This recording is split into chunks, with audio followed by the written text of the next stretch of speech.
Hindi ko nais na Kastila o Ingles ang maging wika ng pamahalaan.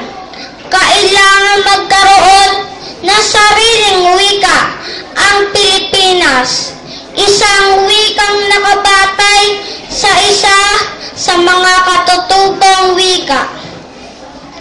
Nagmula ang karamihan ng mga suliranin o pagkukulang na kasalukuyang nararanasan dito sa kawalan ng ating sariling wikang pambansa.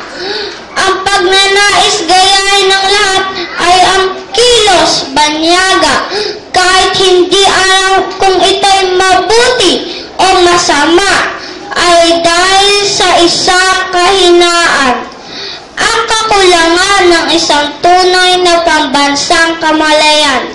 Hindi maaaring magkaroon ng pambansang kamalayan kung saan walang wikang ginagamit ng lahat. Naunawaan ko lamang kung gaano kahirap ang kakulangan ng wikang pambansa noong naging Pangulo ako. Ako ang Pangulo ng Pilipinas. Ako ang kumakatawan sa bayang Pilipinas at sa mga Pilipino. Subalit dumating na ang panahon upang magkaroon tayo ng isang wikang pambansa. Ang suliranin ay gusto ng mga Ilocano na Ilocano ang wikang pambansa. Ang mga Tagalog, Tagalog. Ang mga Bisaya, Bisaya. Ako ay Tagalog.